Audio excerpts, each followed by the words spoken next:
construit dans le cœur d'un garçon. Sous le ciel de Paris marchent des amoureux. Leur bonheur se construit sur un air fait pour eux.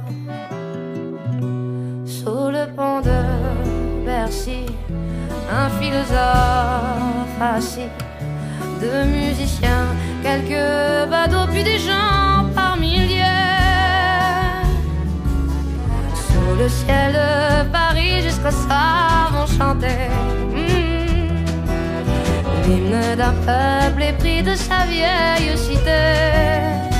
Près de Notre-Dame, parfois couvre un drame, rue Metz à Paname, tout peut s'arranger.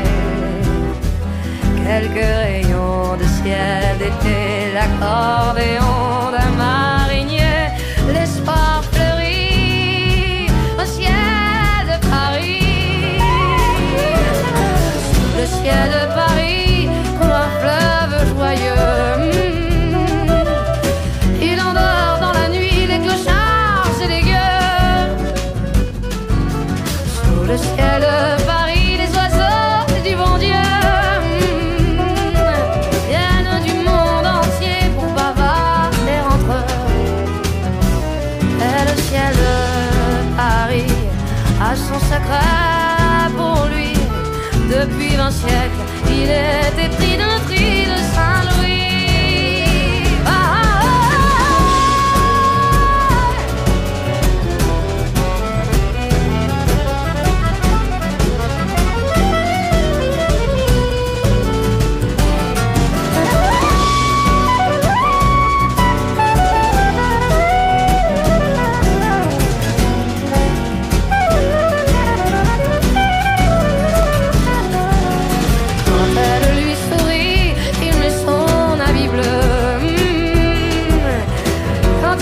Sur Paris, c'est qu'il est malheureux.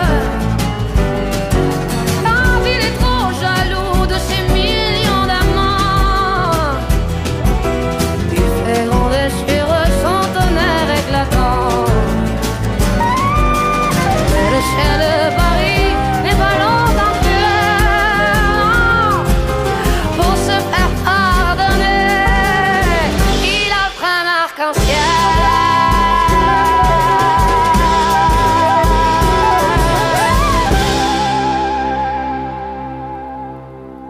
Por estar aquí. Vamos, como ya algunos de ustedes han dicho en el chat, vamos a intentar hacer un recorrido por París.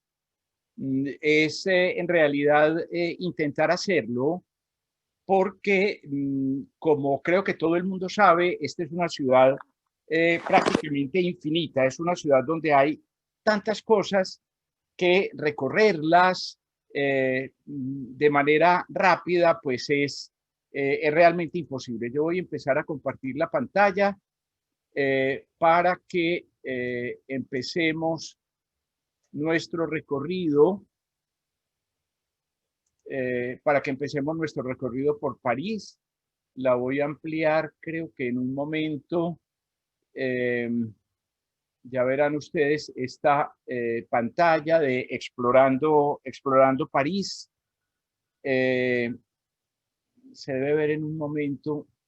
Yo creo que ya seguramente ya les está llegando también a ustedes. Vamos a explorar París. Y explorar París es digamos, casi que todo un reto por la cantidad de cosas que realmente nos vamos a encontrar aquí. Yo quisiera recomendar que las personas se fijen bien de tener apagados sus micrófonos. Hay algún micrófono que está prendido y está haciendo interferencia. Entonces creo que es algo que molesta a todo el mundo. No está de más que nos ubiquemos, que un poco recordemos dónde estamos. Estamos en el centro de Europa, estamos en Francia. Digo siempre que uno tiende a pensar que París está en el centro de Francia y en realidad No es así. París está al norte, bastante al norte de Francia. Una ciudad, como señalaré enseguida, sumamente grande. Nosotros en realidad pues vamos a estar básicamente en la ciudad de París, en la zona más cercana de la ciudad de París. Lo más lejos que vamos a ir es a Versalles, pero este mapa me sirve para recordar algo que Sandra dijo ya hace un momento, y es que París es el centro desde el cual se pueden hacer muchísimas otras visitas alrededor de París, ¿no es cierto? Alrededor de París, y en realidad, pues digamos, como punto de partida, como núcleo para viajes, sobre todo en la parte, digamos, de Europa central y de Europa del norte, pues es realmente muy interesante. Aquí en este mapa ustedes pueden ver cómo hay una cantidad de lugares que serían también, y este mapa que en realidad es está muy en el centrico apenas de Francia, pero señalar, por ejemplo, aquí está Chartres, aquí en la parte de abajo voy a poner el señalador que es mejor.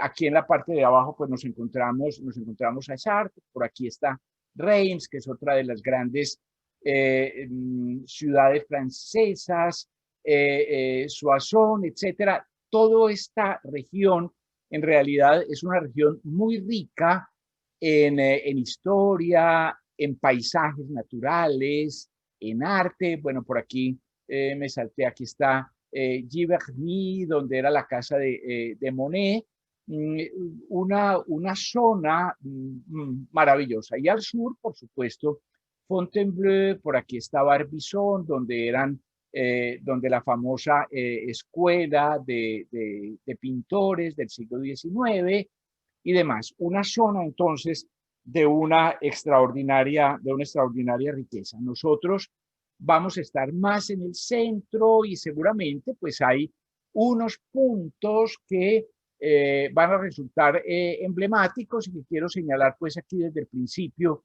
en este mapita. En la parte superior pues tendríamos a Montmartre, la colina de Montmartre. Aquí tenemos el Arco del Triunfo, que está muy en la zona, casi saliendo de París, por decirlo de alguna manera, casi llegando a la Circunvalar, y luego aquí la Torre Eiffel. Esas seguramente son como 3 puntos que todos tenemos presente, y por supuesto nosotros también vamos a partir de un lugar que está acá en el centro de la ciudad, que es Montmartre, perdón, Notre Dame, que es la catedral de Notre Dame. Vamos entonces a movernos en este sector, digo, un poco, y pues en primera instancia vamos a movernos por estos lugares. Estos son los primeros que vamos a visitar a continuación. Pero antes de eso, yo quisiera recordar pues algunos datos que pueden ser interesantes. No sé esto por qué no me... bueno, que pueden ser interesantes. En primer lugar, recordar que París es la capital de Francia. Por supuesto, ha sido la capital de Francia desde épocas casi que inmemoriales, quiero decir, no desde la época romana, por ejemplo, no desde la época desde ese primer momento, pero sí desde la época de los reyes, de los primeros reyes franceses. Entonces, aquí va a ubicarse la capital. No siempre la corte va a estar en París, pero la capital sí, capital de la isla de Francia también, que es esta zona central del país, que digamos, alrededor de la cual pues es donde nosotros nos vamos a mover y donde he mostrado básicamente el mapa, digamos central. Es una ciudad que esta zona es muy bajita. La altura promedio de París es de 33 metros sobre el nivel del mar, apenas está casi al nivel del mar. Montmartre, como saben ustedes, es una colina que de alguna manera por eso permite ver gran parte de la ciudad o casi toda la ciudad, porque esto es una ciudad realmente que está básicamente en un plano, unas pequeñas ondulaciones, unas pequeñas colinitas muy bajitas.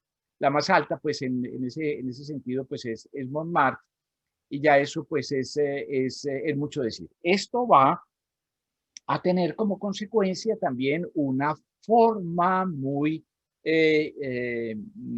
muy definitiva, va a tener un impacto muy definitivo en la configuración, por ejemplo, del río. El río Sena forma una serie de meandros, forma una serie de curvas, por esto justamente, porque esto es una zona sumamente plana y entonces en ese recorrido hacia el mar, pues el río forma una serie de curvas que durante mucho tiempo, en este momento, pues no es tan frecuente que ocurran, pero hasta el siglo XIX ocurrían muchas inundaciones. Y en la época antigua, pues todavía más. Esta era una zona pantanosa, una zona, digamos, difícil en ese sentido. El municipio mismo de París tiene 105 kilómetros cuadrados de superficie y una población de 2.200.000 habitantes. La ciudad misma, esa ciudad, digamos,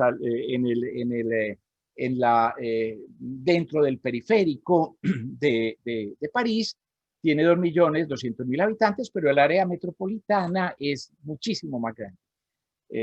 Quiero decir, hay una cantidad de gente que vive en la zona cercana a París, 12,5 millones de habitantes. Esta es la segunda área metropolitana más grande de Europa, una zona sumamente rica desde el punto de vista económico también. Este dato es un dato viejo, pero no encuentro uno expresamente de París sobre el Producto Interno Bruto desde 2011. En ese momento, París producía el 25% del Producto Interno Bruto de Francia, 845.000 millones de dólares, que por supuesto es una suma altísima. Y allí en París, un poco fuera del periférico, también pasaremos por aquí, pues está el principal centro de negocios de Europa, la Défense, que saben ustedes, a raíz del Brexit, pues ha cobrado inclusive mayor impulso. Es uno de los centros que se han beneficiado, digamos, más dentro de esa pérdida generalizada que es el Brexit para Europa. Pues una de las ciudades que más se ha visto beneficiada es también París, justamente por el traslado de negocios de la City de Londres a la Cité de París, o a la Défense. La Cité sería pues el centro de la ciudad, pero un poco por jugar con las palabras. Y básicamente una zona de mucho turismo, una zona por la cual pasan 45 millones de turistas al año. Es quizá el primer destino turístico del mundo, aunque posiblemente no sea la ciudad que más turistas reciban. Ahí hay una especie, digamos, de pelea con Bangkok, pero un poco en el sentido de lo que señalaba Sandra al principio, pues este es un núcleo fundamental de turismo, y Francia en general, pues es uno de los destinos turísticos por excelencia. Esta es la bandera de la ciudad. La bandera de la ciudad siempre ha tenido estos dos colores, rojo y azul. Esos son los colores que tienen origen monárquico, que vienen de la época monárquica. Y también pues es interesante decir que la bandera tiene pues en el centro el escudo de la ciudad es este. Siempre nos hemos encontrado, siempre ha aparecido en el escudo de la ciudad esa especie de barco con una vela, con un solo mástil. La primera vez que aparece esa imagen es en un sello del siglo XII, me parece, del año 1100 y punta, habla pues de la importancia, evidentemente, que tenía el río para la ciudad. La ciudad tuvo siempre pues la situación muy benéfica de estar al lado de ese río, por eso fue construida allí, al lado de ese río y construida pues para beneficiarse del río, un río navegable hasta el mar. Eso también pues tuvo pues sus inconvenientes. Saben ustedes en el momento en el cual, por ejemplo, los vikingos pues llegaron realmente hasta París. Los vikingos tenían una facilidad muy grande para navegar, para meterse por ríos que inclusive no fueran tan profundos como el Sena, dada la forma de sus barcos. Los barcos vikingos eran unos barcos muy planos, digamos así, eso, y en ese sentido, pues, necesitaban una profundidad, ríos, pues, muy poco profundos, o mejor dicho, para decirlo de manera correcta, podían moverse en ríos muy poco profundos. Entonces, París estaba relativamente defendida por un territorio extenso que la separaba del mar, aunque eso pues no garantizaba de todas maneras la seguridad total. Las ramas pues son siempre esas ramas emblemáticas, y quisiera recordar también pues siempre la flor de lis, que también es un elemento pues de origen real.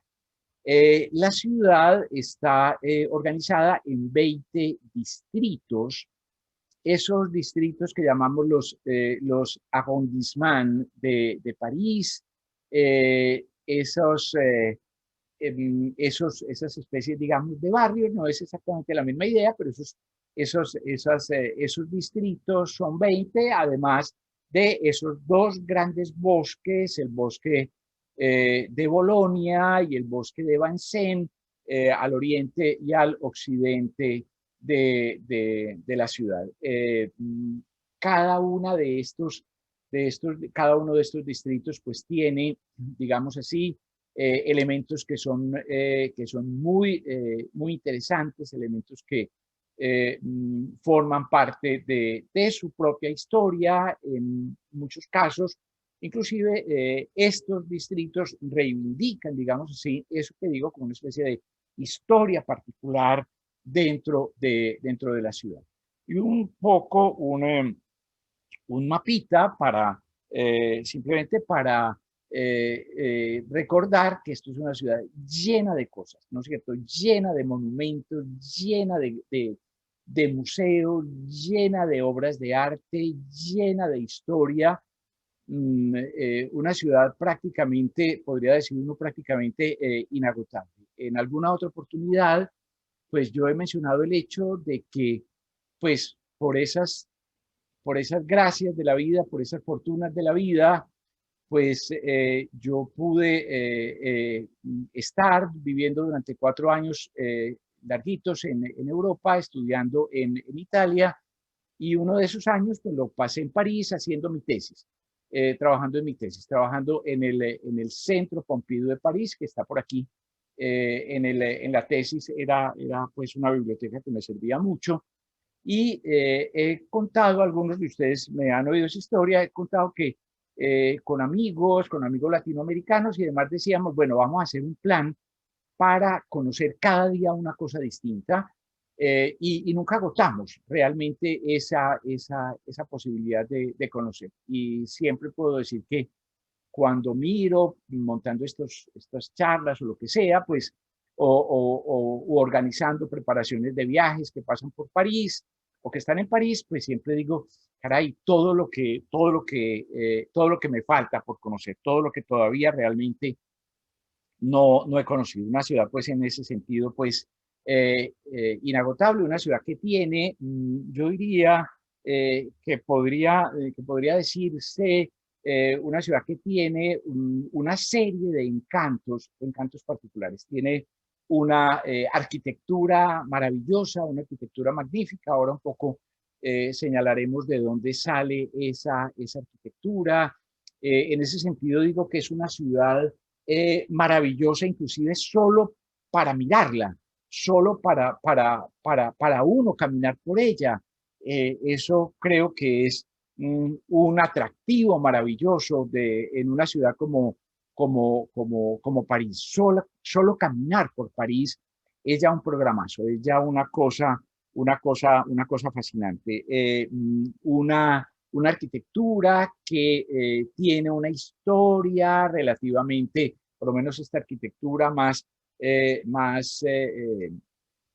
conocida en muchas oportunidades, más de relumbrón, tiene una arquitectura que no es tan antigua. En realidad es una arquitectura, la mayor parte de esto que vemos, digamos aquí, desde esta foto aérea sobre el Arco del Triunfo de la Estrella, pues en realidad estos son asuntos de mediados del siglo XIX, un poquito después, entre 1850 y 1870, es cuando se desarrolla esta arquitectura y esta urbanística que estamos viendo aquí.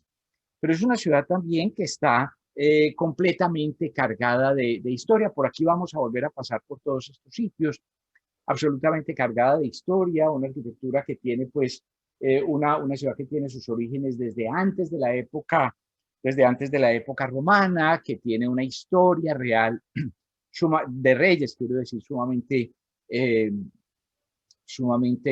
potente y que quizá pues se manifiesta muy bien en un asunto como este. Esto es la Plaza de los Vosgos, por donde vamos a pasar también. Estamos hablando aquí del siglo XVI, de una arquitectura del siglo XVI,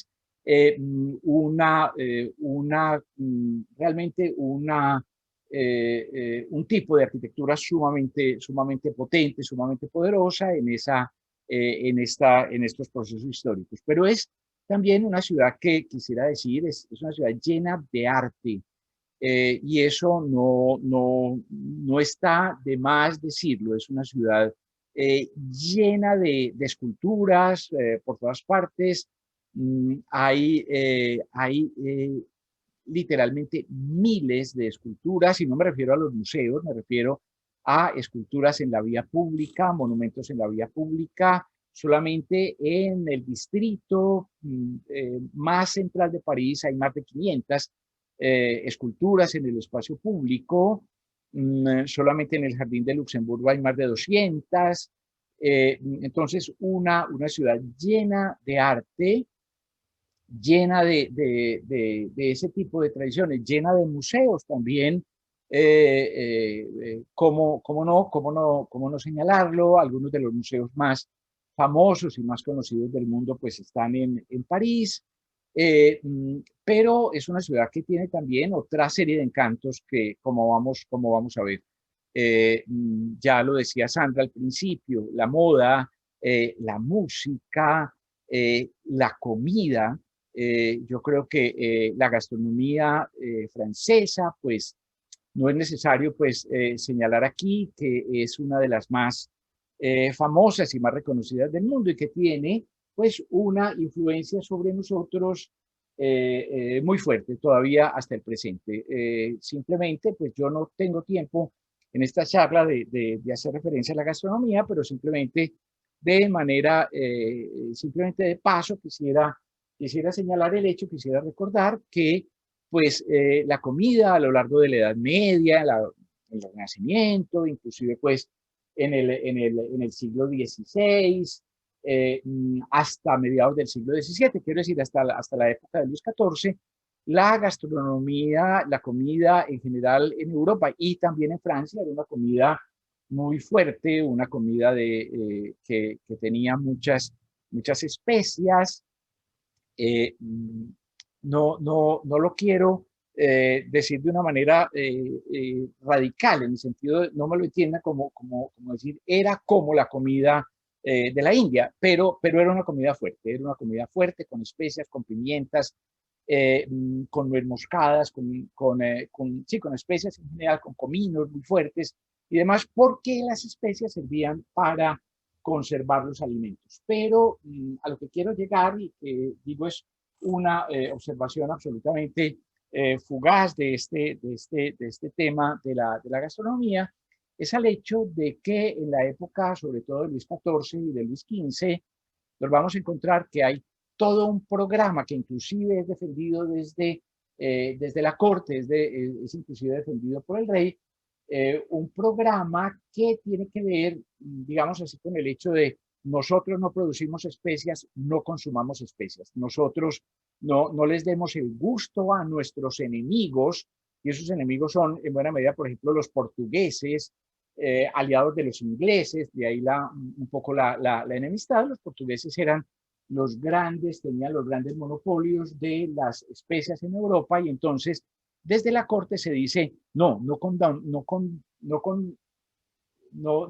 usemos condimentos, no condimentemos la comida con ese tipo de especias, condimentémoslas con finas hierbas, condimentémoslas con albahacas, con tomillos, con oréganos, con ese tipo de cosas, con mentas, y va a surgir ese tipo de comida distinta que es en realidad el punto de partida de la gastronomía francesa. Entonces, una ciudad que tiene todos esos elementos y que es también una ciudad moderna, sumamente moderna. Esto es la zona de la Défense, vista desde lo alto del Arco del Triunfo.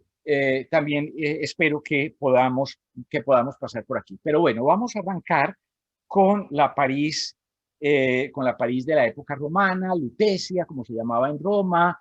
Esa París de la época romana se va a desarrollar básicamente en un sector que es este sector que estoy señalando aquí. En los mapitas que voy a mostrar a continuación siempre pongo con este círculo moradito la Catedral de Notre Dame, un poco simplemente como por escoger a Notre Dame como un punto de referencia que nos permita ubicar en los otros casos. Entonces van a ver siempre que Notre Dame está señalada de esa manera. La París romana se desarrolla sobre todo en esta región. Aquí estaban las calles más importantes de la París romana, y de esa París romana todavía quedan restos. Sería interesante, sería conveniente pues decirlo. Quedan estas que se llaman las Arenas de Lutecia, y quedan restos en esto que es el museo de Cluny. Por el Museo de Cluny vamos a pasar más tarde, pero déjenme señalar, por ejemplo, que en las arenas está este asunto. Casi nunca los turistas van allí. Puede resultar que no parece muy interesante, pero esto era un circo romano, ¿no es cierto? Esto era un anfiteatro romano. El anfiteatro, uno de los anfiteatros, tal vez el anfiteatro más grande que había en toda la Galia, en toda la provincia romana de lo que actualmente es Francia. Unos restos en ese sentido sumamente interesantes, y de la misma manera pues quedan restos romanos, construcciones romanas. Estas son construcciones romanas, algunas de las cuales quedaron integradas, o las integraron, mejor dicho, dentro de ese museo que veremos después, que es el Museo de la Edad Media, el Museo Nacional de la Edad Media, el antiguamente llamado Museo de Cluny. El Museo Nacional de la Edad Media, estos son ruinas de época romana, restos de las termas romanas con los sistemas propios de la construcción romana. Esta cosa que ustedes ven acá, esta forma de construcción, esta mezcla de piedra y ladrillo, por supuesto con argamasa, las argamasas romanas, los cementos romanos eran excelentes. Esto es típicamente romano, una bellísima pared de época romana. Estamos hablando pues de esa antigua ciudad que fue de los romanos. A la caída del Imperio Romano, pues entonces la ciudad abandonó esta parte, digamos, más alta alrededor del Panteón. Cuando lleguemos al Panteón volveré a hacer esta referencia. Los ciudadanos abandonaron esta parte más alta en un imperio romano que ya no existía, y se refugiaron en la isla de la Cité, se refugiaron en la isla donde actualmente está Notre Dame, y en la islita que está al lado, un poco hacia el oriente de la ciudad, hacia el oriente de Notre Dame, que es la isla de San Luis. ¿Y por qué se fueron para esas islitas? Porque era más fácil defenderse allá. Siempre estando uno en una isla se defiende más fácil de los invasores que si está en la mitad del campo. Era complicado de todas maneras en la Edad Media porque esas islas se inundaban más fácilmente con las subidas del río, empezaron a construirse allí murallas y muros de contención y cosas por el estilo, y entonces se abandonó el nombre de la antigua ciudad romana y se le dio a la ciudad el nombre de París. ¿Por qué París? En realidad no lo sabemos muy bien, posiblemente por referencia a una tribu prerromana que era la tribu de los parisis, pero también se señala el hecho de que había un culto muy importante a la diosa Isis en esta región, a la diosa egipcia Isis. Y Par es bueno, quiero decir, ¿y de dónde salía ese nombre de los parisis? Posiblemente de la diosa Isis. La Par en el egipcio antiguo era casa, Parisis sería la casa de Isis. Puede que de ahí haya surgido el nombre de la ciudad. Vamos a hacer un salto, uno de los dos saltos, digamos, que vamos a hacer un poco en las afueras de París. El primero de ellos es a Saint-Denis. Saint-Denis está un poco al norte de la ciudad. Aquí no alcanzo a mostrar Notre Dame, pero Notre Dame está pues donde estoy señalando con el puntico, como por la letra R del nombre de la ciudad. Y vamos a Saint-Denis, que queda un poquito al norte. Pero eso es parte de la ciudad, pues ahí se va en metro. Quiero decir, ahí está, por ejemplo, el Estadio Nacional de Francia, que no deja de ser también un atractivo, pero yo los invito a que visitemos brevemente esta Basílica de Saint-Denis, esta Basílica de Saint-Denis o San Dionisio, si quieren ustedes, Denis es de Dionisio, hace referencia al primer obispo de París, un obispo que fue martirizado en Montmartre. Montmartre es una palabra, ya llegaremos a Montmartre más adelante. Montmartre es una palabra que significa la montaña de los mártires, porque ahí fue martirizado San Dionisio, pues con otros compañeros. A San Dionisio en Notre Dame, en Montmartre, perdón, le cortaron la cabeza, pero según la leyenda, según la tradición, una vez decapitado, él se levantó, tomó la cabeza en sus manos y fue caminando hasta el norte de Francia, de París. Pues me voy a devolver. Notre Dame, Montmartre, perdón, Montmartre está por aquí. Entonces él siguió hacia el norte hasta Saint-Denis, hasta que llegó al sitio donde está actualmente la catedral, y ahí entonces finalmente, digamos, pues puso su cabeza en el suelo y murió. La leyenda, pues es evidentemente una leyenda, pero hace referencia al hecho de que exista esta basílica tan importante, una basílica que tiene una importancia fundamental en la historia por dos motivos, y por dos motivos por los que creo que vale la pena conocer esta basílica. Esta basílica es una iglesia gótica. Recuerden, el gótico lo caracterizamos mucho por este tipo de arcos, que son arcos apuntados, que en punta, digamos así, pero déjenme decir que el gótico, en el sentido más claro de la palabra, el gótico se inventó aquí. A la solución que es el gótico se llegó aquí. No me puedo detener en eso, la historia del gótico, tampoco quiero decir que haya sido una cosa de un día para otro. El gótico es el desarrollo, mejor dicho, se llega al gótico intentando solucionar problemas que tiene la arquitectura anterior, pero donde se solucionan por primera vez de manera clara y contundente, que se van a seguir utilizando esas soluciones después, es aquí, es justamente en esta zona que estoy señalando, esta zona que es el ábside de la Basílica de Saint-Denis. Ahí es donde por primera vez se solucionan estos problemas. El ábside está donde estamos nosotros en este momento. Esto es la nave, o son las naves de la iglesia. Esta es la nave principal, el ábside es al fondo. Es eso lo que se construye primero en la arquitectura gótica que nosotros conocemos.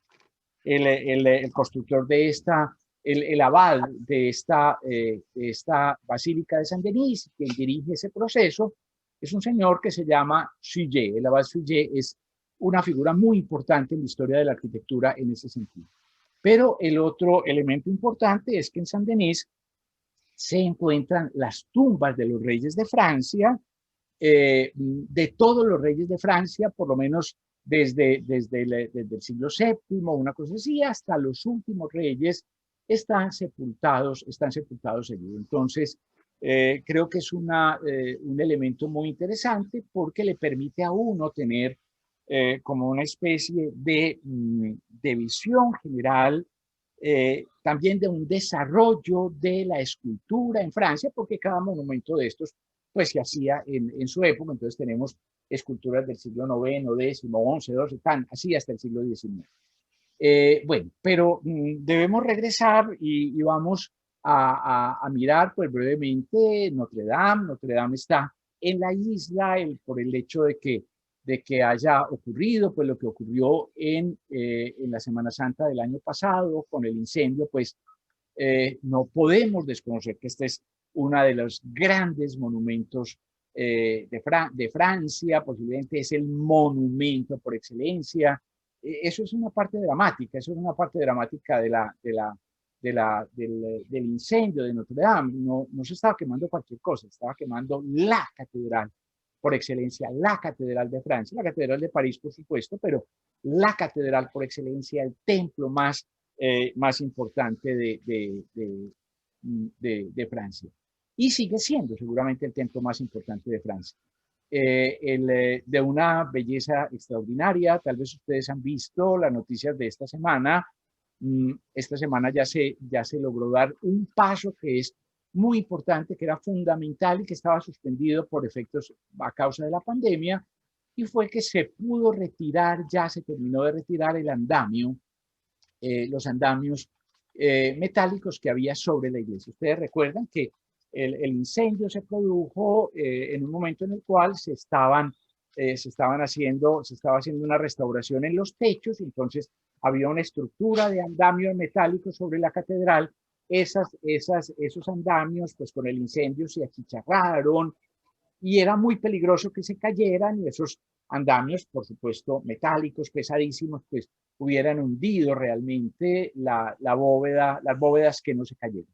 Esta semana ya lo retiraron, y eso es pues una noticia extraordinaria. Una catedral extraordinariamente bella, una catedral que presenta uno de los mejores momentos, de los momentos iniciales de la arquitectura gótica.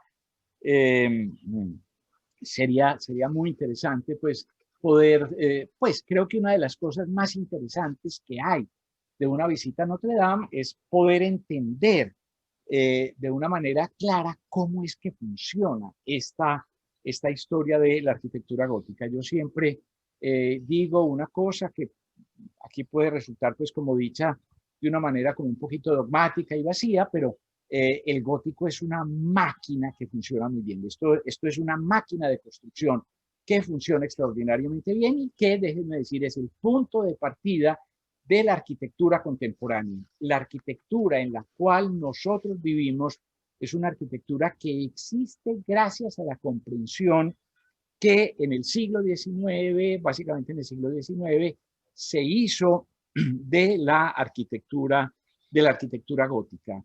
Y no exagero si digo que esa comprensión de cómo funcionaba la arquitectura gótica se hizo aquí, se hizo en Notre Dame. Y se hizo en Notre Dame porque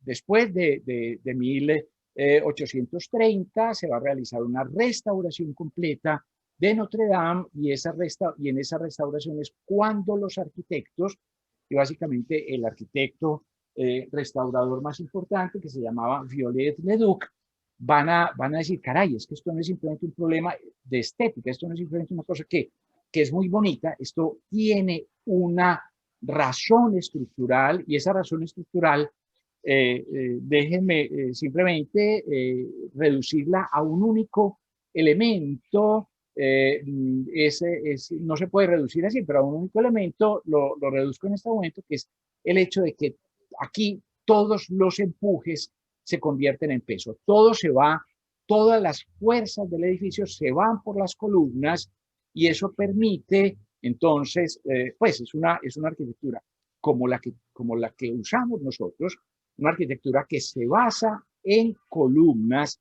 y no en muros, digamos, donde el soporte de los pisos, como en un rascacielos, el soporte de los pisos no está en los muros, sino que está en los pilares, en las columnas que conforman pues, la estructura del edificio. Eso se entiende aquí, eso se entiende en Notre Dame. Estamos hablando de un edificio del siglo XII, no, estamos hablando de un edificio contemporáneo. Esto es arquitectura contemporánea en ese sentido más profundo de la palabra. Una arquitectura que permite cosas magníficas como los vitrales, que por fortuna se salvaron bastante bien o pasaron bastante bien esta prueba del incendio. Algunas partes no, de esta parte se cayó, gran parte del crucero se cayó, tal vez todo el crucero se cayó. Eso se hundió, eso lo tendrán que reconstruir. Pero bueno, como digo, vamos por buen camino. Salgamos de Notre Dame, nos vamos a encontrar, esto es estamos, digamos, parados en la puerta de Notre Dame. Este es el edificio que se llama Dieu, el edificio Dios. Era un antiguo hospital. Yo no sé si todavía lo es, de época del siglo XIX, de mitad del siglo XIX, el momento en el cual se restaura, se recompone, se rediseña urbanísticamente toda esta zona. Pero quisiera invitarlos a que pasemos casi un poquito más hacia el occidente, que vengamos, que atravesemos el edificio que estoy señalando, es justamente, entonces atravesamos esta otra manzanita, digamos así, y llegamos a la Sainte-Chapelle, a la Santa Capilla, que era originalmente la capilla del Palacio Real de la época del rey San Luis, construida por San Luis como relicario de una serie de, perdonen la redundancia, de reliquias. Las reliquias están en los relicarios, la capilla es un relicario para una serie de reliquias muy importantes de la pasión que él había conseguido en las cruzadas, la corona de espinas, los clavos de Cristo, trozos de la cruz, etc.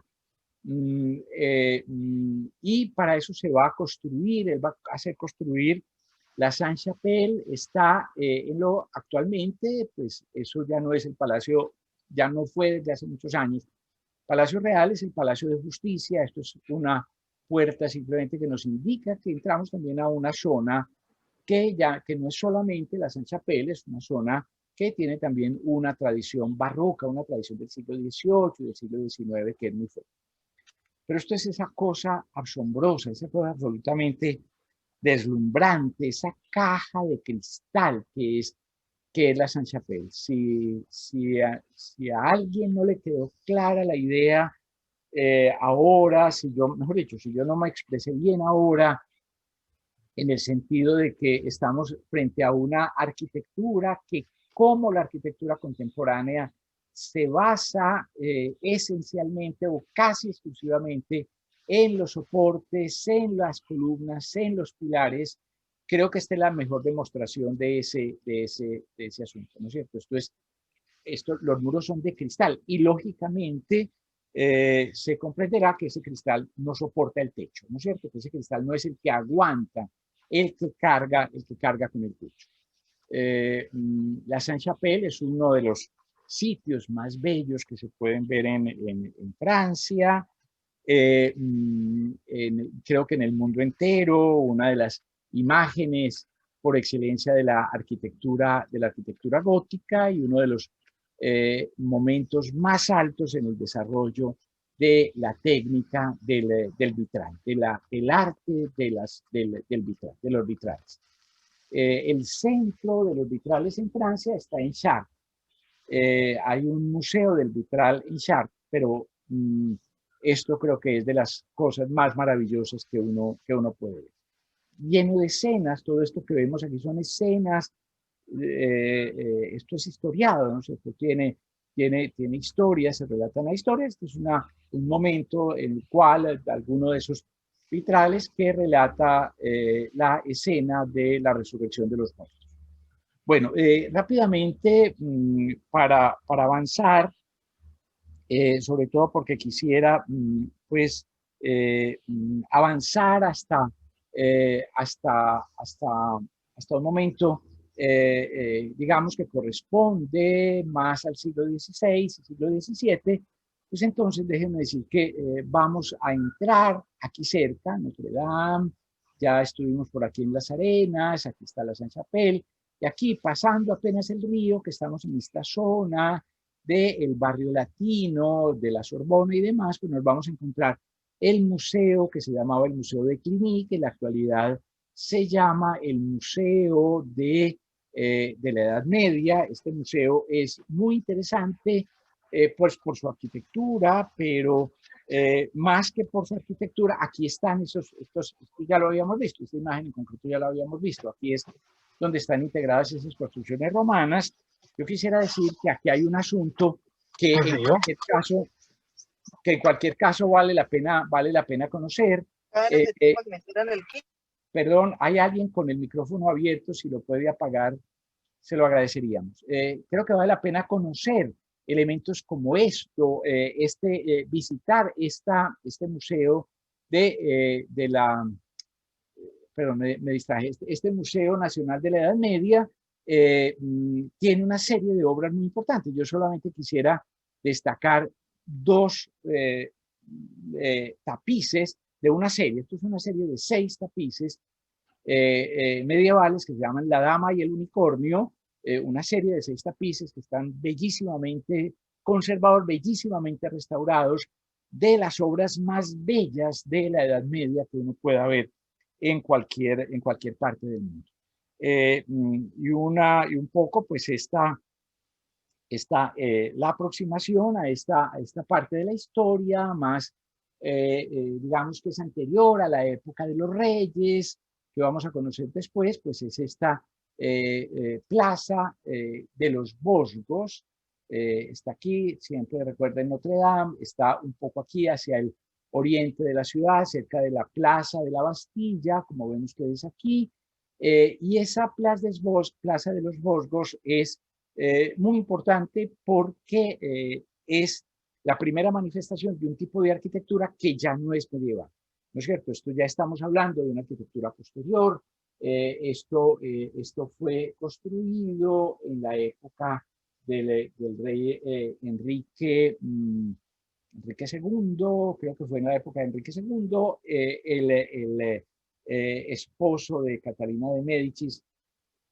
Puedo confundirme con esos nombres, no me los tomen muy en serio, pero creo que sí, creo que son, creo que es de ese momento. Sobre todo lo que me interesa destacar es que es una arquitectura que ya no es una arquitectura medieval, esto es una plaza entera, una plaza real, diseñada completa, estos edificios están por los cuatro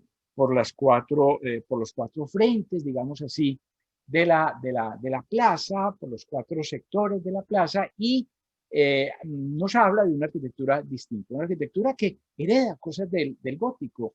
Efectivamente, la manera de construir, pues, es con base en estos pilares que dejan abiertas amplias ventanas, pero una forma de construir también nos anuncia algo que nos vamos a encontrar un poquito después, que es esta historia que después vamos a llamar las mansardas, estos pisos altos. No se llaman mansardas todavía en este momento, se van a llamar mansardas después, porque las desarrolla mucho un arquitecto que se llamaba Mansart, era de apellido Mansart, es del apellido del arquitecto que viene ese nombre. Bueno, y rápidamente volvamos al otro lado. Estábamos aquí en la Plaza de los Bosgos, ya hemos pasado por aquí, por muchos sitios, por las arenas, por el Museo de Cluny. Vamos a esta zona de la universidad, a la Sorbona, la antigua Universidad de París, ubicada en este barrio. Este es uno de los barrios más fascinantes de París. Este barrio latino es el barrio de los estudiantes, un lugar hermoso, un lugar delicioso para caminar, un lugar que tiene una tradición más medieval, que es de las zonas medievales que quedan en la ciudad. La ciudad, lo diré un poquito más adelante, pero la ciudad era evidentemente una ciudad medieval. En la época medieval era medieval. Construido como se construye en la Edad Media, ¿no es cierto? A veces no caemos en cuenta de esas cosas. Hay alguien que dice, hay algún historiador muy importante, francés, parisino, que se llamaba Jordi Duby, que dice, tendemos a pensar, tendemos a creer muchas veces que el mundo siempre ha sido como nosotros lo conocemos en la actualidad. Y no es así. A veces hay que pensar que la ciudad medieval era construido como las ciudades medievales. Efectivamente, entonces lo que quiero decir es que esto es una zona de callecitas estrechas, intrincadas, retorcidas, una cosa que en algunos casos es muy pintoresca, es muy bonita, no es muy adecuado, si quieren ustedes, para recibir mucho tráfico vehicular y cosas por el estilo, pero es una zona muy bella y una zona que se conservó cuando el resto de París medieval lo demolieron. En el siglo XIX se conservó porque era la zona de la universidad, porque ahí estaban, porque ahí vivían los profesores, ahí vivían los estudiantes, era la zona de la universidad, estaban los edificios universitarios y demás. Y entonces, también un poco para evitar problemas, esa zona quedó allí. Muchos edificios se renovaron, sí, pero un poco la ciudad, ahí quedó ese conjunto. En esa zona cualquier colombiano yo creo que se emociona un poco cuando de pronto se encuentra en la fachada de un edificio una placa, esta placa, que es una placa en la cual se recuerda que el escritor colombiano Gabriel García Márquez, Premio Nobel de Literatura en el año de 1982, escribió en 1957 su novela El coronel no tiene quien le escriba. Aquí, en este lugar, estaba el hospedaje. Aquí escribió García Márquez El coronel, que es una de sus obras más extraordinarias, un orgullo nuestro. Pero digo que esta es la zona de la universidad, estos son edificios de la universidad de la Sorbona, y esto es la iglesia de la Sorbona. La iglesia de la Sorbona es un regalo a la Sorbona, a la universidad, un regalo de el cardenal Richelieu, que era, saben ustedes, pues era el ministro del rey Luis XIII, ¿no es cierto? Estamos todavía antes de Luis XIV. El padre de Luis XIII, el cardenal Richelieu, era el primer ministro, fue primer ministro de Luis XIII, en conflicto en buena medida también con la madre de Luis XIII en muchos momentos, que era María de Médicis, otra de estas reinas que conocemos muchísimo. Ya nos habíamos encontrado una Médicis, Catalina de Médicis, ahora tenemos María. Catalina de Médicis, esposa de Enrique II, María de Médicis, esposa de Enrique IV. Y esta iglesia es el regalo del cardenal, primer ministro de Francia, a la universidad. Una iglesia de orden barroco, muy bella, muy interesante. No sé, yo sugeriría que si vamos a hacer un pequeño descanso, lo hagamos en este momento. Vamos a seguir en el mismo sector, vamos a visitar a continuación el Panteón, que está aquí, estábamos acá. Entonces, pero me parece que por tiempo es el momento de que hagamos un breve descanso. Son las 11:34, sugeriría que empezáramos dentro de 6 minutos, a las 11:40, un poco para tomar un café, un vaso de agua, ir al baño, etcétera, y que nos volvamos a ver en 6 minutos. Sandra, si estás de acuerdo, hacemos así. Bueno, muy bien. Entonces, decía que vamos a pasar al Panteón, vamos a subir al Panteón. Estábamos por aquí por la Sorbona. El Panteón está construido al lado de una calle que es muy importante. Esta calle es la calle de San Jacques, de Santiago. Esto era el camino hacia Santiago. De hecho, esta torre que ven ustedes aquí al fondo se llama la Torre de Santiago, justamente porque por aquí era el camino hacia Santiago de Compostela. Y este era una de las vías principales de la París romana. Un templo, el Panteón, construido en la época del rey Luis XV, pero convertido básicamente a lo largo de los años, convertido en iglesia, convertida en templo civil, digamos así, luego iglesia, otra vez. Pero en la actualidad, pues es desde hace mucho tiempo, tal vez desde finales del siglo XIX, fue convertido, digamos, como en un templo para la gloria de los grandes hombres de los grandes hombres de Francia. Como fue iglesia durante mucho tiempo, entonces tiene también pues todo un arte antiguo, todo un arte religioso muy interesante. La cúpula es muy importante, y en esta iglesia todo ese arte que ven ustedes allá es arte religioso, realmente prácticamente todo, muy importante, de artistas sobre todo de finales del siglo XIX. Louis de Chavannes es posiblemente el más importante de ellos, y en el centro, bajo la cúpula, hay una cosa que seguramente nos llama a todos la atención, que es el péndulo de Foucault. Es un experimento científico con el que se demostró la rotación de la Tierra. Está allí, lo dejaron allí, lo instalaron allí, una cosa muy significativa.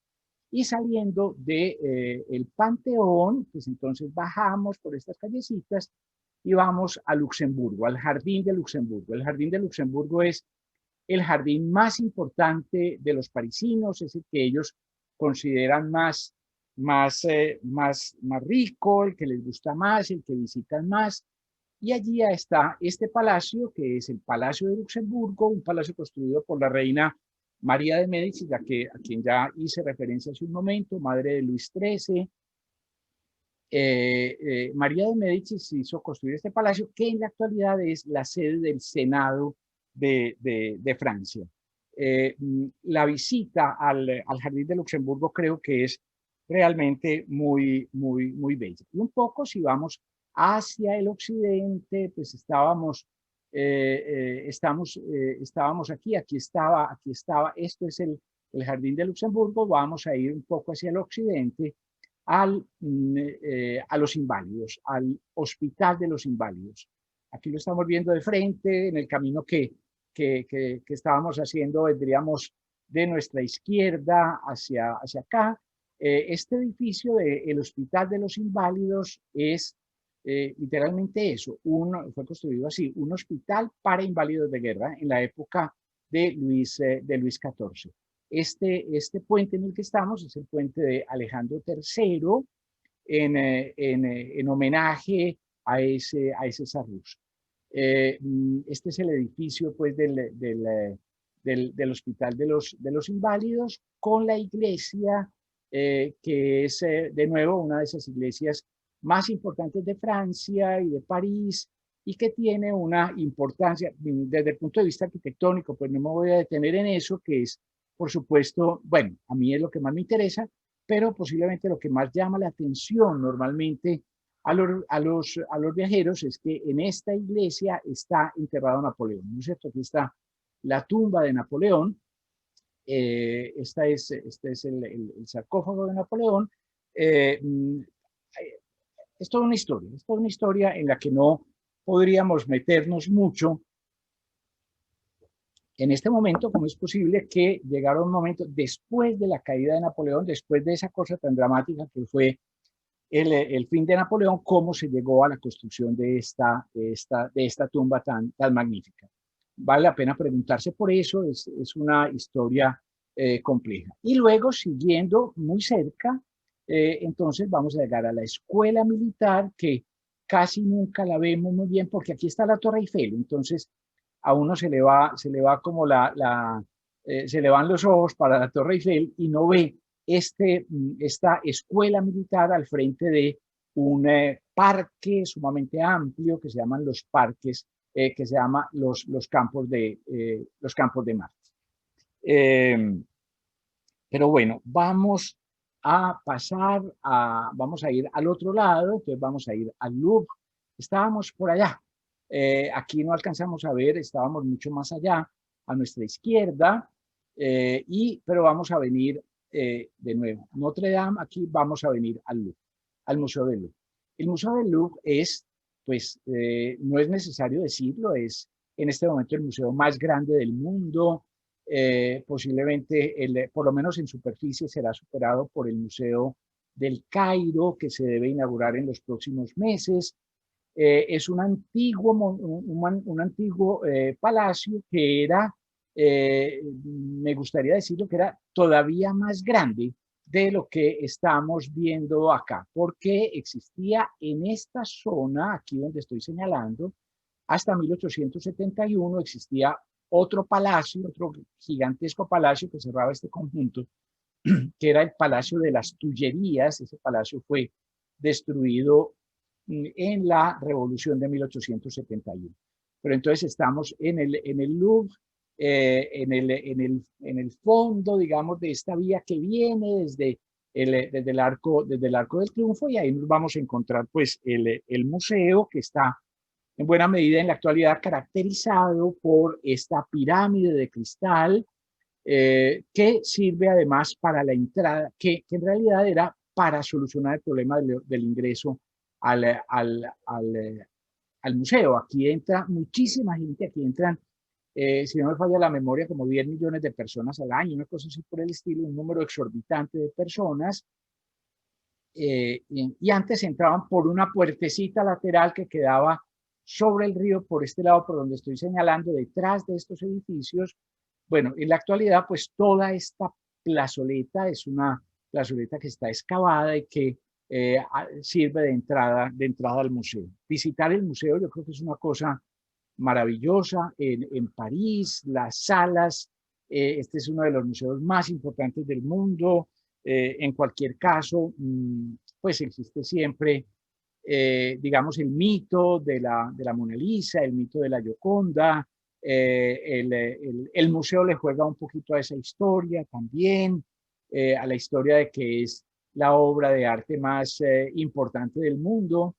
Yo personalmente pienso que esas cosas no se pueden decir. Pues, ¿cuál es la obra de arte más importante del mundo? Eso depende de un millón de cosas distintas, la respuesta que se dé a eso. Aquí, que sea la obra a la que más turistas van y que más fotos le toman, puede que sea eso, pero siempre digo con una cosa tristísima, detrás donde nosotros estamos parados en este momento viendo esta escena, está este cuadro, que son las bodas de Caná las bodas de Caná de Veronese, un pintor de Venecia, un cuadro extraordinario que casi nadie ve, un cuadro pues que tiene, yo no sé cuántos, 4 o 5 metros de ancho, un cuadro gigantesco que casi nadie ve porque todo el mundo lo que quiere es tomar una foto que no va a salir, de la Mona Lisa.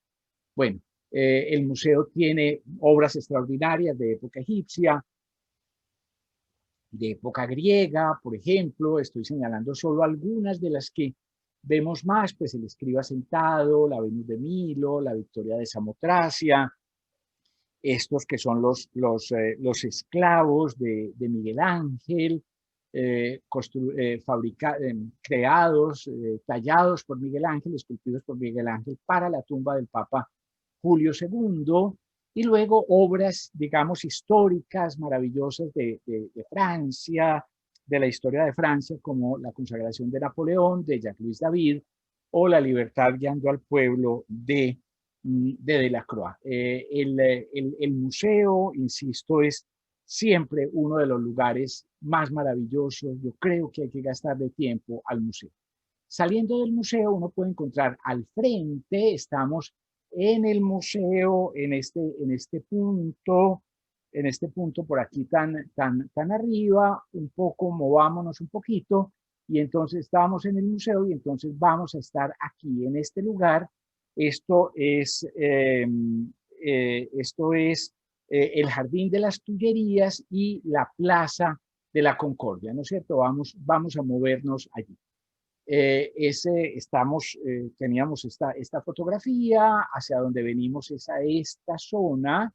Ahí está el Palacio del Louvre, este es el Jardín de las Tullerías, y luego si seguimos aquí, debajo del Jardín de las Tullerías, después del Jardín de las Tullerías, está la Plaza de la Concordia. En las Tullerías, pues una de las joyas es el Arco del Triunfo, que se llama del Carrusel, es también de época napoleónica, un Arco del Triunfo muy bello, y luego pues estos jardines gigantescos que se llamaban de las Tullerías, porque ahí estaba el palacio que mencioné anteriormente. Ese palacio cerraba en esta parte de acá, cerraba digamos, como esa plaza central que todavía tiene luz. Ahí nos vamos a encontrar, pues, en esta zona, nos vamos a encontrar una cantidad de esculturas, como he dicho, y cuando llegamos a la Plaza de la Concordia, pues, que será esta acá que vemos en este sitio, el Louvre ya queda a nuestra derecha, pues seguramente se deberá recordar que allí se encuentra pues uno de los monumentos también más conocidos de Francia, que es el obelisco de la Plaza de la Concordia. Y este obelisco de la Plaza de la Concordia, que tiene una historia pues simpática y también un poquito dramática, pues el hecho de que fue un regalo de un gobernante turco, un regalo que Egipto gobernaba por un turco que no era egipcio, un regalo que este señor le hizo al rey de Francia. Pues nos habla también de esa iglesia que vemos en el fondo de esta vía. Esta calle se llama la Calle Real, y esa iglesia es la iglesia de la Madeleine, la iglesia de la Magdalena, una iglesia cuya construcción se tomó mucho tiempo, una iglesia que tiene por fuera la apariencia de un templo clásico griego, pero que por dentro tiene evidentemente la estructura de una iglesia barroca con cúpulas. Entre el interior y el exterior no hay, digamos, como concordancia en esta iglesia. Estando aquí, yo quisiera que hiciéramos un salto y fuéramos a Versalles. Estábamos aquí en el centro, aquí miren ustedes donde está el Louvre. Vamos a venir a Versalles. Versalles está un poco en las afueras de París, pero creo que es una visita que, estando en Francia, siempre debe hacerse. Este es uno de los palacios más extraordinarios del mundo, construido sobre todo por obra del rey Luis XIV, un palacio que ha sido sometido a lo largo de los últimos años a un proceso de restauración muy riguroso, que lo tienen en un estado muy bello. Yo creo que no es exagerado decir que nunca en la vida, ni siquiera en la época de Luis XIV, Versalles ha estado tan bello como ahora. Digo, ni siquiera en la época de Luis XIV, porque a Luis XIV le tocó en obras, por decir alguna cosa. En realidad se había terminado básicamente ya en los últimos años de su gobierno, pero después de eso nunca estuvo tan bello, en tan buen estado como, por ejemplo, el Jardín de los Espejos, que es uno de los lugares más fantásticos que se puedan ver. Y luego también pues los jardines de Versalles son extraordinarios, son unos jardines muy variados, jardines a la francesa, como estos que vemos aquí, jardines a la italiana, que son de este tipo que vemos aquí, con laberintos y cosas por el estilo, y jardines a la inglesa, que son esos bosques que nos vamos a encontrar más allá. Con esta estructura gigantesca. Es que ya el palacio es impresionante y miren lo que son los jardines. Déjenme decir que esto que se llama el Gran Canal, esto pues es para barcos, ahí había barcos, eso tiene más de 1 kilómetro de longitud, tal vez 1 kilómetro 400 metros de largo tiene ese canal. con sus fuentes, con sus esculturas y demás, como si todo ese edificio que es allá, que es esto que estamos viendo aquí al fondo, al fondo aquí en la parte de arriba, esto es Versalles, aquí está el Gran Canal que veíamos ahora, que tiene este brazo hacia acá, pues como si fuera poco, Luis XIV se hizo construir también este palacio que era el Trianón, el Gran Trianón, un edificio impresionante. Versalles está al fondo, aquí está el Gran Trianón, y luego Luis XV y Luis XVI hicieron construir el pequeño Trianón. No deja de ser curioso. Este Gran Trianón, pues es ya gigantesco, pero era donde Luis XIV se retiraba, digamos, para tener más intimidad, digamos así. En el sentido literal de la palabra, era allí donde él vivía con sus amantes, y entonces que no quería pues estar en el palacio grande. Y este es el Petit Trianon, el pequeño Trianón, que Luis XVI terminó y le regaló a María Antonieta.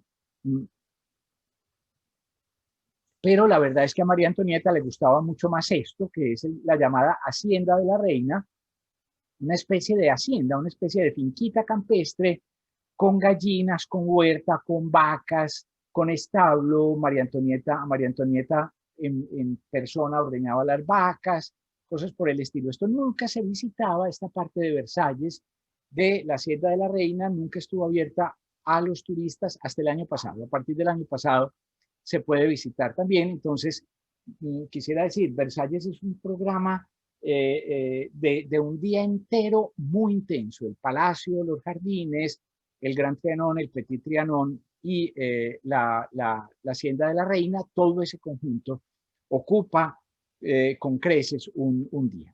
Pues vamos a la ciudad y nos vamos a encontrar entonces, o vamos a ir aquí al Arco del Triunfo. Estábamos Notre Dame, el Louvre, estamos al fondo o en el arranque, mejor si quieren ustedes, de esta vía principal que, saben ustedes, son los Campos Elíseos. En realidad, sería bueno decir que los Campos Elíseos era originalmente una alameda, era una fila de árboles plantados, si no me falla la memoria, en el año de 1620, en esa zona, y esos árboles plantados allí pues fueron determinando lo que va a ocurrir después. Este edificio, muy alto, un edificio que mide 50 metros de altura, estamos hablando pues de un edificio pues de la equivalencia a un edificio de unos 16 pisos, por lo menos 15 o 16 pisos, puede que un poco más, construido por orden de Napoleón. También el Arco del Triunfo del Carrusel fue por orden de Napoleón, siempre con la misma historia. La historia es en honor, el reconocimiento al ejército francés, a los soldados franceses. Lo que ocurre, o mejor dicho, lo que ocurrió, lo que va a ocurrir después, pues es que Napoleón cae, pierde la batalla de Waterloo y demás, pierde el trono y acaba pues exilado en la isla de Santa Elena. Y luego nos vamos a encontrar entonces que vuelven los Borbones, Luis XVIII, Carlos, ¿qué será eso? Carlos X, y ahí es la revolución de 1830, sube al poder Luis Felipe de Orleans como rey, que cae, lo tumban en 1848, y en 1850 se instala otra vez en el trono Napoleón III, sobrino de Napoleón Bonaparte, y Napoleón III quiere una renovación urbanística de París, y eso se va a producir en esta época. El gobierno entre 1850 y 1870, y en esa época un señor que es el administrador, digamos, el gobernador de esta parte central de Francia, que se llama el barón de Haussmann, pues es el que va a liderar ese proceso en el cual se demuele el 60%, se tira al suelo el 60% de la ciudad medieval. Y se hacen estas grandes avenidas. Toda esta historia de esta estrella que vemos aquí es obra de Haussmann, no estaba en el pensamiento de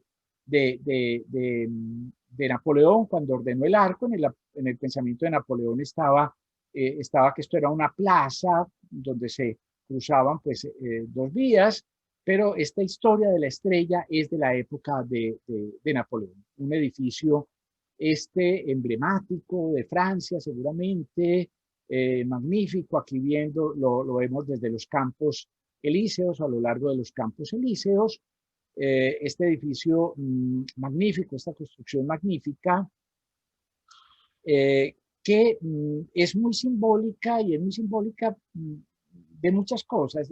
El tema del simbolismo de los edificios es muy complicado porque, lo digo pues en el sentido de que de los edificios y de los monumentos, estamos en una época en la cual se tiran al suelo las esculturas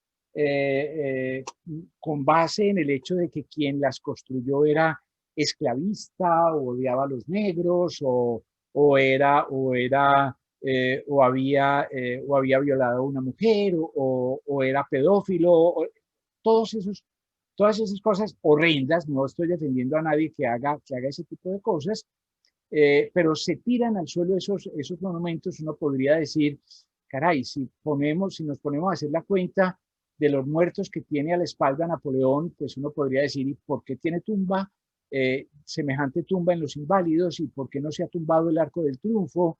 Lo estoy señalando, sé que les puede parecer, que lo diga, puede parecer absurdo, pero es igualmente absurdo tumbar una escultura de Colón en el Central Park de Nueva York, alegando que el viaje de Colón trajo enfermedades a América, o que el viaje de Colón produjo que después aparecieran los esclavos. Pero es toda una discusión, sé que es muy, muy compleja. Aquí estamos viendo los Campos Elíseos evidentemente es una fotografía aérea desde la zona de la Plaza de la Concordia. Esto es la punta del obelisco de la Plaza de la Concordia, con el Arco del Triunfo al fondo y el barrio de la Défense todavía más atrás. De la época de Napoleón III y de Haussmann es el Teatro de la Ópera, el palacio que se llama el Palacio Garnier. Garnier era el apellido, este nombre que aparece aquí, Garnier, era el apellido del arquitecto que lo construyó. Aquí estábamos en el Arco del Triunfo, por aquí es el Palacio del Elíseo, que es la presidencia francesa, saben ustedes. Tenemos los Campos Elíseos. Por aquí estaba, ¿dónde está? Por aquí está aquí está la Plaza de la Concordia, aquí está la iglesia de la Madeleine, un poquito, digamos, detrás de la iglesia de la Madeleine está el Palacio Garnier. Es el palacio de ópera más famoso del mundo, seguramente, construido en este momento por Garnier, un edificio espléndido. Estas son las escaleras es el ingreso, es el hall de ingreso, las escaleras que lo llevan a uno a las distintas, pues que distribuyen los ingresos a los palcos, a la parte de arriba, pues digamos al gallinero que decíamos nosotros, o a la parte de la platea. Pero miren ustedes, esto es un palacio realmente, y la idea fue esa. Esto a nadie se le escapa que esto es construido, esto es el foyer del Palacio de la Ópera, construido pensando en en el Salón de los Espejos de Versalles. Quiero mostrar, pues, muestro el Palacio Garnier, el Teatro de la Ópera, porque se visita también. Esto también, no solamente puede uno ir a ópera o a un espectáculo de ballet o de música, sino que se visita también como museo. Se puede hacer, hay un circuito en el museo que vale la pena visitar. Y ya estamos pues a finales del siglo XIX. A finales del siglo XIX nos vamos a encontrar que París es sede de una serie de exposiciones universales. La Exposición Universal de 1868 fue en París, de 1878 fue en París, y la Exposición de 1889 también se hizo en París para conmemoración del centenario de la Revolución Francesa. Y en esa exposición, saben ustedes, para esa exposición se construyó la Torre Eiffel. La Torre Eiffel era simplemente un edificio, era digamos, el emblema de la Exposición Universal, un edificio que en su parte, digamos que era utilizable, tenía 300 metros de altura, se construyó para que tuviera 300 metros de altura, el edificio más alto del mundo, con la antena 324, un edificio que fue construido para demostrar cómo eran de importantes los nuevos materiales que aportaba la industria. Eso es lo que nos encontramos aquí. Este edificio, ¿para qué servía? Pues déjenme decir que este edificio no servía para nada. El sentido del edificio no era utilitario. Era simplemente el emblema, si quieren ustedes, la puerta de honor, la puerta de ingreso fundamental de esa exposición. Solo que, bueno, y se hizo pensando en que se construía y después se desmontaba y esa cantidad de hierro pues se podía volver a utilizar. Solo que a su constructor, que como saben ustedes es Eiffel, pues entonces después se le ocurrió empezar diríamos, a colgarle oficios, a decir, esto sirve como torre de radio. Estábamos en un momento en el que empezaba ese tipo de asuntos, entonces se convirtió en una torre de radio. En algún momento se dijo que podía servir para anclar dirigibles, que ahí podían anclarse los dirigibles que llegaban a París, etcétera. Eso, yo creo que lo de los dirigibles nunca se hizo, pero finalmente llegó un momento en el que la gente dijo, no, ¿y cómo la van a tumbar? Pues, ¿cómo se va a demoler? Esto ya se convirtió en un símbolo de París. Déjenme decir que cuando la hicieron, a los parisinos les pareció la cosa más horrenda que se podía imaginar. Estas son fotografías desde la Torre Eiffel, Montmartre, evidentemente, como ven ustedes, ahora iremos allá. Esto es el Palacio de Chaillot, la zona de Trocadero, y al fondo zonas nuevas también de la ciudad que ya conocemos, ¿no es cierto? Eso del fondo pues es la Défense, lo que nosotros la estábamos viendo desde nuestra derecha, en este caso, desde el Arco del Triunfo era que la habíamos visto. Hacia el otro lado, la escuela militar que ya visitamos acá, estos son los edificios de la UNESCO y demás, y aquí están los inválidos en este sitio. Esta gran zona verde, los campos de Marte, también se utilizaba para las exposiciones. La torre era la puerta de ingreso a esa gran exposición, pero la mayoría de los grandes pabellones estaban en estos campos. Esa historia de las exposiciones universales es fascinante, no me puedo detener en ella, por desgracia, en este momento. Una torre que, insisto, no servía para nada, una torre que estaba destinada simplemente a ser eliminada al cabo de poco tiempo. Pero hubo otras ferias, y en concreto la feria del año 1900. Y en esa feria, en esa exposición universal del año 1900, nos van a quedar una serie de construcciones muy importantes que vamos a conocer, que yo creo que vale la pena conocer, que son en primer lugar lo que se llama el Grand Palais y el Petit Palais, que tienen ustedes aquí. Esto es el Grand Palais, un edificio de nuevo construido en metal y en cristal. La construcción en metal de la Torre Eiffel había sido anterior, aquí se siguen utilizando ese tipo de elementos, pero esto sigue siendo un edificio lleno pues, de esculturas y de decoración y todo eso. No, estamos en 1900 en esa época. Pero miren ustedes el interior del Gran Palais, es una cosa realmente asombrosa. Esto mide 60 metros de altura, es la altura de este salón, que es un salón de exposiciones y sigue utilizándose como salón de ferias, digamos así, como sala de ferias. La Exposición Universal de 1900 fue importantísima. La Exposición Universal de 1900, solamente un dato que a todo el mundo que puede ser bueno para recordar: en esta exposición de 1900 se presentó oficialmente el cine, se oficializó, digamos, el invento del cine. Y al frente, el Petit Palais, el pequeño palacio, más barroco, más lleno de decoración, si quieren ustedes, que se utiliza en realidad es como museo de arte, es el museo de arte de la ciudad de París. París está llena de museos, como ven ustedes.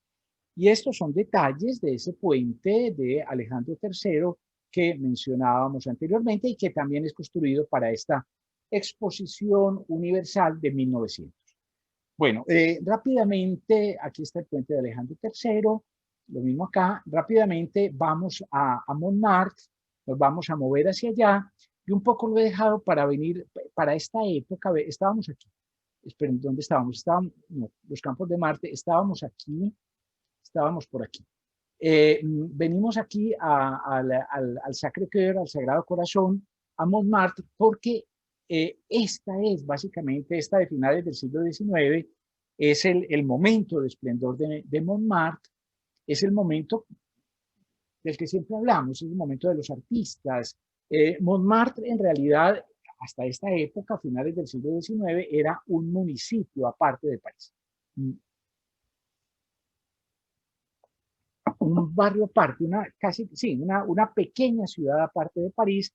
Cada vez la ciudad ha ido creciendo más y entonces se integra a la ciudad, pero esta es la zona de la bohemia, la zona de los artistas, de los bares, de los circos, de lugares, de los prostíbulos también.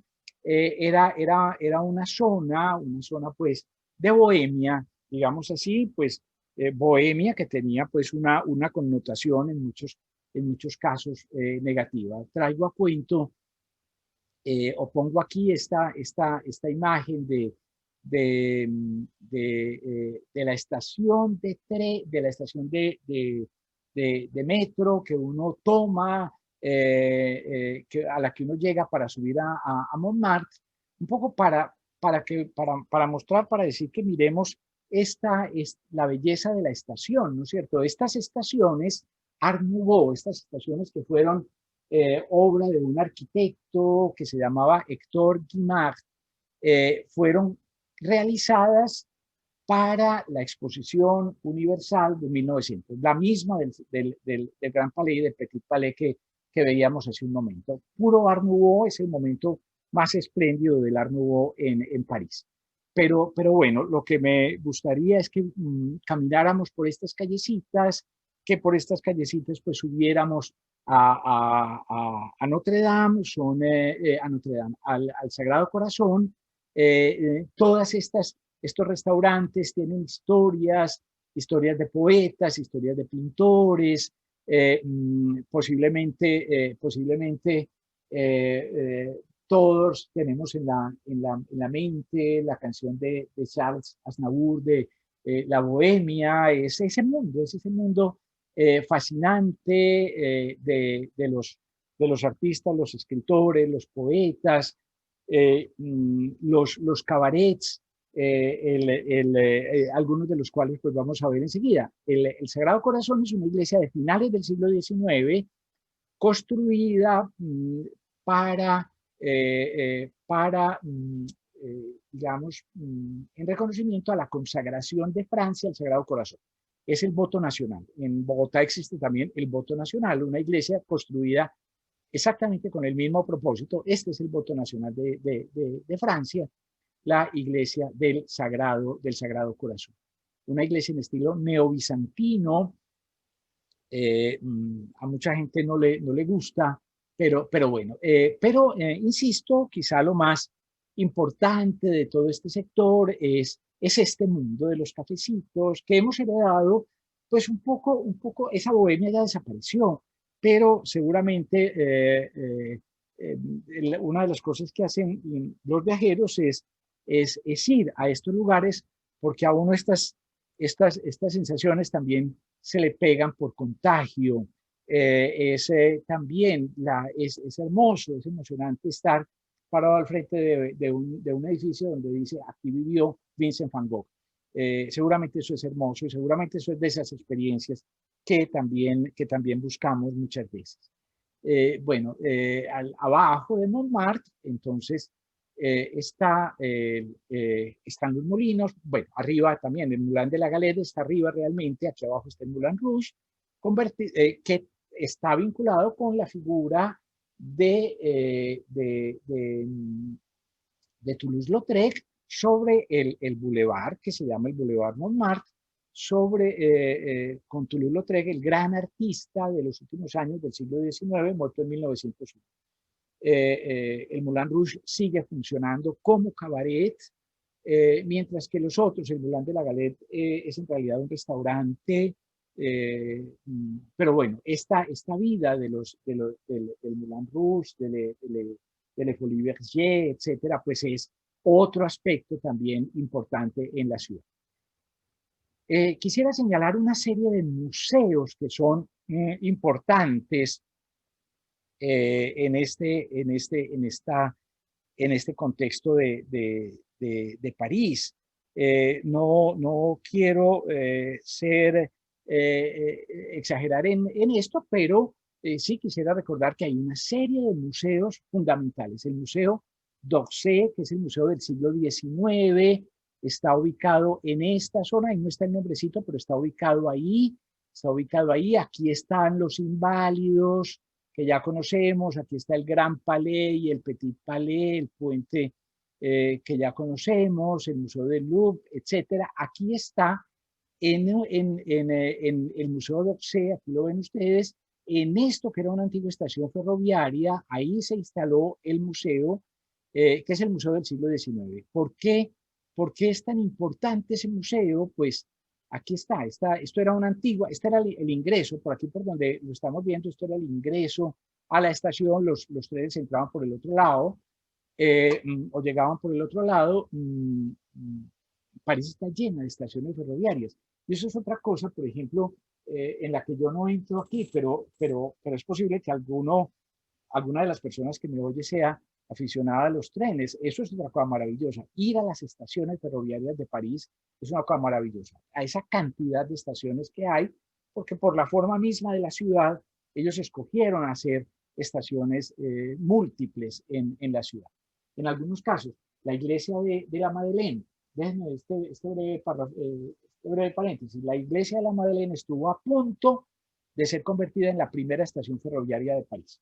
Estaba sin terminar y en los años 30 del siglo XIX, pues entonces se dijo, pues existe este invento maravilloso de los trenes, ya tenemos trenes, ¿dónde va a ser la estación? Entonces dijeron, ahí en esa iglesia que nunca terminaron, tiene la estructura perfecta para hacer una estación.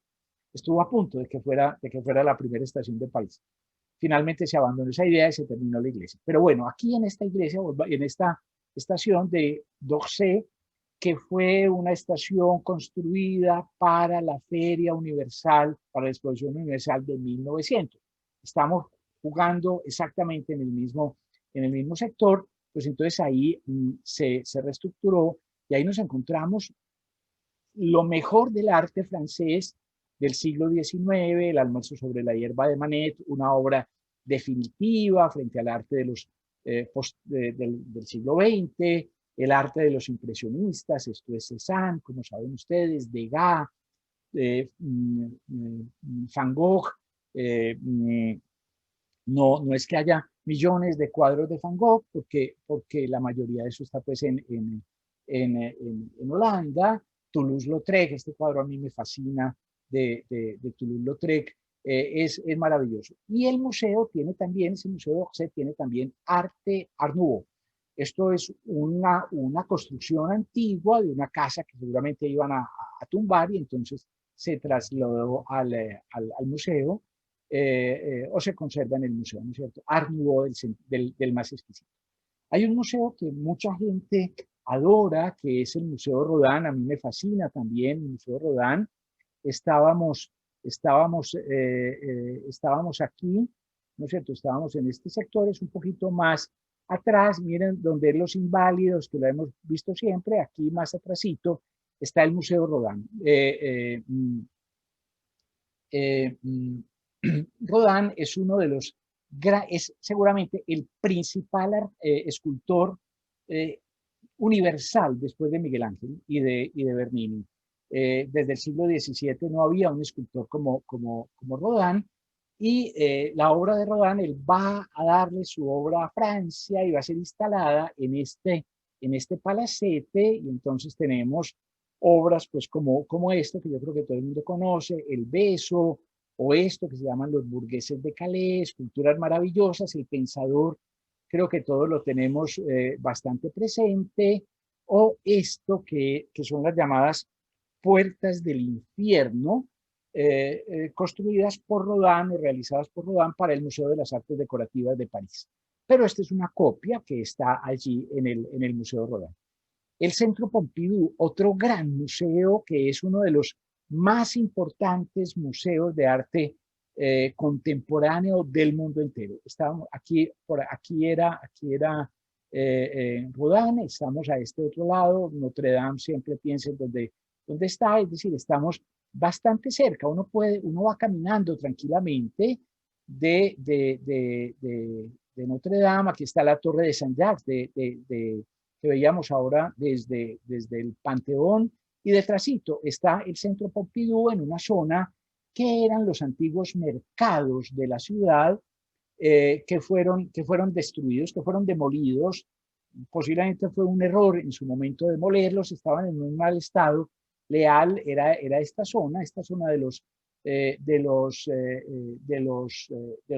mercados fueron demolidos, y en realidad las construcciones que se hicieron en su lugar no fueron muy afortunadas. Pero al lado está el Centro Pompidou, que es este edificio extrañísimo de 1977, obra de Richard Rogers y de un italiano que se llama Renzo Piano. Piano es seguramente el que se reconoce más. Esto es una especie de máquina. Uno podría tener la impresión de que está más que frente a un edificio, está frente a una refinería. Este es uno de los museos de arte contemporáneo más importantes del mundo entero, del nivel del Museo de Arte Moderno de Nueva York, posiblemente en importancia superior inclusive al MoMA, uno de los grandes museos de arte contemporáneo en el mundo. Simplemente lo traigo la fuente de Duchamp un poco como ejemplo de lo que puede haber allí, pero me parece que es además una gran biblioteca, de historia, de humanidades, de arte, de cultura, de las más importantes de Francia. No es la única biblioteca, no es la Biblioteca Nacional de Francia. Yo no puse imágenes, no puse, digamos, como una visita a la Biblioteca Nacional de Francia que vale la pena, que valdría la pena también conocer. Pero esta es una biblioteca realmente muy importante en este edificio, insisto, extrañísimo, un edificio que a veces se dice, es como que tuviera las tripas por fuera, es como que tuviera toda la parte estructural realmente está por fuera, ¿no es cierto? Estos son tubos de conducción, estos son tubos de acueducto, alcantarillado, redes eléctricas, todo eso es por fuera, una visión muy especial de la arquitectura. Y al lado hay esta fuente que quiero mostrarles, que se llama el Homenaje a Stravinsky, realizada por dos artistas, una artista francesa que se llamaba Niki de Saint-Pal y su marido, que era de origen suizo, que se llamaba Jean Tinguely. Este homenaje a Stravinsky es una fuente muy loca, muy extraña, muy curiosa, muy simpática. Todo eso se mueve, todas esas figuras, por desgracia, pues aquí yo no las puedo mostrar en movimiento, pero todo esto se mueve, no tiene sonido, pero tiene esa variedad de elementos y de formas. Rápidamente, recordar, ya voy acercándome también al final, rápidamente recordar que también existe en París el Museo Picasso, el Museo Nacional Picasso de París, que es un impresionante museo dedicado a Picasso. Es de origen, mejor dicho, es un museo oficial, es que está en este palacete, y que un museo que tiene un origen, una colección que tiene un origen bastante, bastante increíble, y es que este museo se hizo con los impuestos de la herencia de Picasso. Los herederos de Picasso pues tenían que pagar el impuesto de herencia al Estado francés, y lo pagaron con obras. ¿Cómo sería la colección que dejó Picasso? Que con lo que le tocó al Estado pudieron hacer este museo, un museo donde hay obras maravillosas como este retrato de Olga Kochilova, la primera esposa, no la primera mujer, pero sí la primera esposa de Picasso, rusa, bailarina rusa, o esta pintura que se llama Masacre en Corea, que por supuesto se inspira en las masacres de Goya, cantidades de esculturas y de obras que no son solamente de Picasso, porque estaban también cosas que Picasso tenía y que pasaron a ser parte de este museo. Un museo realmente muy, muy bello, que vale la pena si alguien es aficionado al arte y a Picasso en concreto. Este es uno de los principales museos sobre Picasso en el mundo entero. Pero París es también una ciudad contemporánea, es una ciudad, por ejemplo, donde existe unas normas antiguas de respeto a una cierta altura, unas normas que pocas veces se han violado. En los años 70 se permitió la construcción de esta Torre Montparnasse, es un edificio de 30 pisos, que rompe completamente con la estética de la ciudad, pero un poco se hizo con la idea. Se enfrentó con Diego Armando Maradona como futbolista, ha recordado. Perdón. Camilo. Una torre que se hizo en buena medida pensando en que era importante que hubiera ejemplos de arquitectura contemporánea dentro de la ciudad. Esto es la Fundación Cartier de Arte Contemporáneo. El arquitecto Jean Nouvel es un tipo muy importante, un edificio de cristal realmente, pero no lo estoy trayendo como museo, lo estoy trayendo como edificio moderno, toda esta zona de la Défense que ya hemos visto, donde seguramente que es una zona pues financiera, donde lo más importante, digamos, lo que se menciona casi siempre es el Arco de la Défense, está en la misma línea del Arco del Triunfo, de los Arcos del Triunfo, el Arco del Triunfo del Carrusel y el Arco del Triunfo de la Estrella están en la misma línea, y siguiendo digamos, siguiendo en la misma línea de los Campos Elíseos, pasando bajo el Arco del Triunfo de la Estrella y siguiendo derecho, se llega a este Arco del Triunfo que es gigantesco.